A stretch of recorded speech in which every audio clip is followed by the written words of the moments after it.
There we go. All right. We're continuing our look at wisdom this evening in the book of Proverbs. For the last couple of weeks, we've been looking at what Solomon said about the wisdom of some small creatures, if you will. The first creature or critter, whatever, however you want to determine that. I guess creature for some in Texas, it's critter, isn't it? Do we say critter down here a lot? Okay. First one we looked at was the ant, and how the ant prepares. The ant thinks that it's winter all summer and then thinks harvest all year long. The second critter that we looked at was the hyrax. The hyrax, we saw, knows how to survive. He knows who to listen to, he knows who to connect with, and he knows when to run to the rocks. Today we're going to talk about the locust. Here's what Solomon said about the locust. It's in Proverbs 30. I'm going to start with verse 24 once again, and then I'm going to jump down to verse 27 that talks about the locust. It says, 4 things on earth are small, yet they are extremely wise. Then jump down to 27. It says, locusts have no king, yet all of them march in ranks. Okay, now I don't know about you, but when I look at a picture of a locust, I think, hey, that's a grasshopper. You know? And that's a fair point. Because as it turns out, there is no consistent taxonomic distinction between a locust and a grasshopper and those species. How's that sound for a sentence straight from Wikipedia? Okay? So every week we've looked a little bit at the creature in question, and we call out some of their unique abilities. So what are some of the unique qualities of the locust?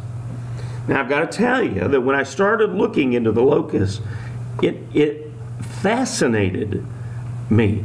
I'm going to try not to sound a whole lot like a biology teacher as I go through this. But, you know, the other ones that we've looked through were interesting, but this fascinated me, the way locusts are developed. An entomologist, Rick Overson, explains it this way. There are hundreds of species of grasshoppers, but only a small handful of those are what we consider locusts. And that raises the question, so what makes a locust a locust? Well, according to Overson, it comes down to what he calls a superpower that is possessed by locusts that enabled him to go through this remarkable switch in development. Most of the time, locusts exist in their grasshopper phase. They lead very solitary lives. They're green, pretty much unremarkable. And nobody really notices them a whole lot. And the timing of this varies, and the shifts are irregular. But for years, locusts can survive in their grasshopper phase, alone, simply biding their time. But when the environmental conditions are right, and generally that involves a huge amount of rainfall and moisture, then something very dramatic happens. They increase in numbers. The reason for that is because their eggs can live in the ground for up to 20 years. They go dormant until there's a large amount of rainfall, and then all of these grasshoppers / locusts hatch out and come out of the ground. And then they start increasing more and more in numbers, because with the moisture, these eggs begin to hatch. And as they do, so does the sense of one another around them. Usually locusts are very solitary. But one of the physiological changes that happens is that they begin to know where other locusts are, and they want to be with them. That's what causes the swarm, because they come together, and that's called the gregarious phase of the locust. And these creatures undergo this remarkable transformation. They change their physiology, their brain changes, their coloration changes, and then their body size changes. They get bigger than they normally are. And instead of repelling one another, they're attracted to one another. And as those conditions persist in the environment, then they start to march together in coordinated formations across the landscape, which is then, if you watched any videos of swarms, what they experienced in Eastern Africa last year, which is the swarm. Primarily, locusts are known for their ability to swarm. They can gather by the millions and move en masse, coordinated, across these huge geographical areas.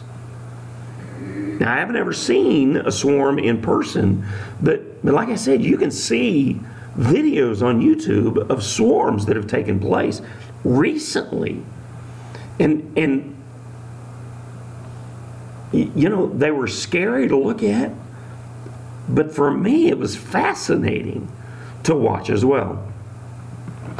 A locust swarm can be as big as 460 square miles. And it can pack as many as 80 million locusts into each square mile. And each locust can eat its weight in plants each day. So a swarm of that kind of size can eat 423 million pounds of plants every day, which is slightly less than what Jeremy eats at supper time. Just saying. The locust is famous for its ability to swarm. That's why Solomon called them wise.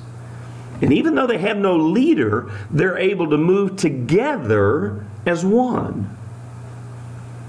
Something interesting that I've noticed while working on this sermon is that I listened to some other sermons and looked at commentaries and devotionals that dealt with this passage, and many of these folks seem to have a struggle with talking about the fact that there was no leadership, that no leadership kind of idea. Some even tried to twist what Solomon was saying into an appeal for leadership. And I understand that struggle, because I know how essential leadership is. We need it. We can't survive without leadership. The church's greatest need today is for committed and dedicated people to stand up and say, you know what, I'm going to lead the charge in seeing this mission opportunity or project through to its conclusion. Every pastor I know lives and breathes leadership, because we know that nothing gets done without it. I can think of a lot of examples right here at this church, things that wouldn't have gotten done if one of you hadn't taken the reins and made that thing happen to its completion. We need leadership in the church. And I don't think that's ever going to change. And maybe that's a human weakness. Solomon seems to be saying that if you're the kind of person who can do what needs to be done, working together with others in unity, without needing to be pushed or prodded or begged and pleaded and threatened and cajoled and ultimately promised to have a pew named after you, if you can just do what needs to be done in partnership with others who share in that commitment, then you are indeed very wise. So tonight, I want to talk about how we can build that quality. This let's not wait any longer, let's work together kind of quality. And there are three areas that I want us to look at. So here's the first thing that I want you to consider. Let's not kid ourselves about being independent. Let's not kid ourselves about being independent. According to George Barna, surveys indicate that 95% of Americans consider themselves to be independent thinkers. 95%. But how many times do you hear this? People insisting, I'm my own person. I'm who I am. Nobody tells me what to think or how to be. And yet the person who's saying that has the identical hairstyle, clothing style, and music preference of most of the other folks who are in their group. More often than not, people who claim to be independent thinkers look and talk and act like everybody else that's in their circle. And more often than not, they don't have close friendships with anyone who's outside their circle. You can say this about goth kids in high school, or about fraternity guys in college, or the women's group at church, or the old man spit and whittle club that drinks coffee down at the shop every morning. Each of us fit into at least one or two identifiable social circles. We tend to act like those with whom we identify. Now, if you're thinking, yeah, maybe everyone else is that way, but I'm not that way at all, I think you're kidding yourself a little bit. None of us are truly and completely 100% independent. At least not in the way that we think, and certainly not in the way that we behave. We're all a part of a group. Our thoughts and feelings and beliefs and opinions are all influenced by others, by those around us. And that only makes sense. And honestly, I think that's the way it needs to be. Because we're social creatures. God made us that way. God created us to live together and work together and spend our lives connected to one another. In the year 270 AD, Anthony the Great, who was a monk, heard a sermon that inspired him to sell his possessions, gave all of his money to the poor, and he decided to escape, to go out into the desert to live his life in solitude. It started a movement in which thousands of people fled to the desert to live in solitude. In fact, so many fled to the desert for solitude that one historian noted that it had become very difficult to actually find a place of solitude out in the wilderness. The problem with the whole idea of escaping to the desert, and I'll be honest with you, there's certainly been times in my life when that sounded like a great idea. Okay? But the problem with that whole idea is that that's not what we were made for. God created us to live in connection with one another. He created us to be a part of a group. There's a story written of one monk that told another one that he planned to shut himself in his room, cut off all human contact so that he might perfect himself. The second monk replied to him, "If you can't be the kind of person you should be while living in a community with others, you'll never become a better person just by living all alone." We need to abandon this whole idea that I'm some kind of a rugged individualist. I'm going to toot my own horn. I'm going to march to my own drummer. I'm the leader of my very own one-man band.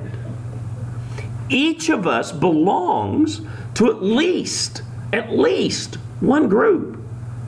And most of us belong to several. And that brings me to the next thing that I want us to look at. If it's inevitable that you're a part of a group, then you need to get with a group that's going places. What I'm saying here is choose carefully who you identify with. You need to take a look at each group that you're in. Evaluate their influence on your life. Give consideration to what the group stands for, where the group is going. Because the fact is that every group to which you belong plays a role in shaping who it is that you become. There's a danger when large numbers of people unite. There's a danger that we need to watch out for.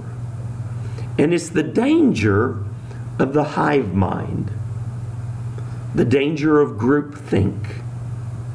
When people are strongly connected to a group, they will sometimes do things that they otherwise wouldn't have done. My personal view here is that we are seeing this carried out all across our nation with the riots and the unrest that seems to constantly gain airtime in the media. It's a wonderful thing when a group comes together and says, let's all pitch in and help this family out of a jam. Or let's all pitch in and support this missionary. Or let's all pitch in and clean up this neighborhood. Those kind of things. Those are good things that demonstrate the power of group thinking and moving as one. The flip side, however, is that some groups can turn mean. People who aren't violent at home often take on violent attitudes when they're with their group of violent friends. Or people who aren't racist when they're alone are capable of racist actions when they get in a group that's prone to racism. I've seen the hive mind take over political groups when I was a lobbyist. I've seen the hive mind take over PTA meetings. Unfortunately, the hive mind even takes over churches. It's an easy trap to fall into. One way to avoid that trap is to stay away from groups who have that tendency. If you're in a group that isn't good for you, the best thing you can do is to get out of it. Get away from it. It's not easy for me to stand here and say this because the leader in me wants to say that if you're in a group that's moving in the wrong direction, then you need to stand up and be the agent of change in that group. That's because there are some groups that are primed, that are ripe for a qualified leader to come in and take over and guide them into the right direction. Some groups are ripe for that kind of a change, but not every group. Probably not most groups. In fact, some groups will never be changed. And those are groups that are best to avoid and best for you to abandon. Jesus said in Matthew 9, verses 16 and 17. No one patches an old garment with unshrunk cloth, because the patch pulls away from the garment and makes the tear worse. And no one puts new wine into old wineskins. Otherwise the skin bursts, the wine spills out, and the skins are ruined. But they put new wine into fresh wineskins, and then both are preserved. I've seen this happen in churches. They get so set in their ways, so determined to be what they've always been, so determined to never yield to any kind of a new idea, that they eventually become like old wineskins or old cloth. And they lose their usefulness. I hate to see that happen in a church. I don't think that kind of a thing will ever happen in this church. But it does happen in certain organizations from time to time. So you need to practice discernment in any group that you become a part of. Here's some questions to ask yourself about any group that you belong to. Is this group going somewhere good? Are we moving in the right direction? Does this group exhibit positive, uplifting, holy qualities when the members come together? Does this group value each member individually, or do they only value the group? Is this group promoting unity among individuals, or is it trying to push people into adopting the hive mind that everybody else has? And the bottom line is that you need to ask yourself, am I a better person for being a part of this group? If you can't respond with a hearty yes, then you might want to start discerning whether you should actually be a part of that group. And then that brings us to the third thing that I want us to see. And that is, build your relationships on common ground. As you all know, I grew up in Kansas. There we have this historic university rivalry between the Kansas State University Wildcats and the University of Kansas Jayhawks. It's been going on since 1902, which makes it one of the longest rivalries, school rivalries, in college sports. And it's especially true when it comes to football. Besides K-State's recent years of wins over KU, KU supporters will tell you that they are still up 15 games since the rivalry started. If you live in Kansas, you're expected to like one team or the other. I personally don't understand why we can't just be proud of the football tradition that's in Kansas. Root for both teams. I actually root for the Falcons, which is where I went to school, which isn't rated anywhere. So I don't really care about the other two. Glad Mary Felder didn't know you say that. Yeah. But I've actually known people who got unfriended on Facebook because they supported one team over another one. It's the same kind of thing if you live in Chicago. You either like the White Sox or you like the Cubs. You can't like both. I've never understood that. Once again, why can't the people of Chicago celebrate the fact that they have two good baseball teams and the tradition of baseball that's in Chicago? But that didn't happen. Let's bring it a little closer to home. Why do Houston Astro fans not really like Texas Ranger fans?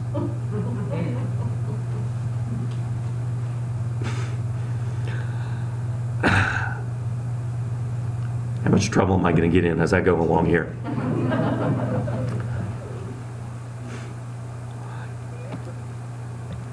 Ask a fan of one of those teams and they'll tell you why they don't like the fans of the other team. But again, I don't understand why it has to be that way. Why can't the fans just simply come together on the basis of the common ground that they share, which is baseball is a great sport. Let that be the basis for a friendship. Obviously, this applies to things that are much more important than just sports. It applies to every aspect of life. We need to learn how to do this with other Christians. We may have theological differences with other Christian denominations and fellowships, and those differences may be worthy of debate. But if we agree on the fundamental truth that Jesus Christ is Lord, then we need to unite with one another on the basis of that common ground. This church knows that more than I think a lot of other churches do, because this church is made up of such a variety of people who come from different backgrounds and denominations. I've told you all before how shocked I was when I started finding out how many people who attend the church were not members of the church because they were members of different denominations. That blew my mind. It really did. I'm still shocked. But we've learned to work together for a common goal. John Wesley said, "Though we cannot think alike, may we not love alike?" And then he said, "If your heart is as my heart, then take my hand." It comes down to this. There's one question that we need to ask of ourselves and those in our circle. What good can we do together? Can you imagine what would happen if every family decided to ask this question? What good can we as a family do together? I don't know how your family is, but within my family, there's division. Especially on my father's side of the family.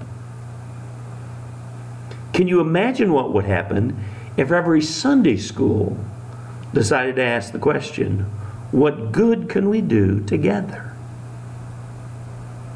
Or what if every church asked, instead of talking about how wrong everyone else is and how terrible the whole world is, what if a church joined hands in unity and said, what good can we do together?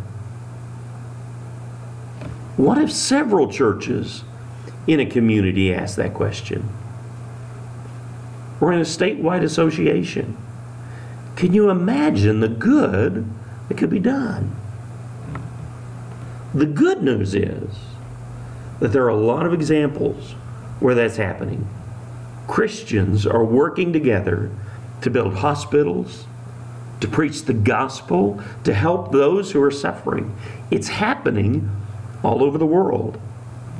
And it's happening in our community. It needs to happen more. This attitude needs to become second nature to us. It needs to define the way that we think and the way that we interact with others. I believe very strongly in leadership. Hopefully you'll understand that. But there are times when leadership shouldn't be necessary. There are times when we should be able to look at one another, nod our heads in agreement, and move forward together in doing the right thing. Where we don't need some kind of a Pied Piper to lead the way. If you're connected to a number of different groups, each group has the potential to swarm, like the locust, to devour everything in its path. But they also have the potential to do things that a locust doesn't have the capacity to even imagine. You and me, we have the potential to unite with one another and say, what good can we do together? You and me, we have the potential to swarm this community with the love of Christ. We need to not wait for somebody to do it for us. We need to do it together. Take out your prayer sheets, if you will.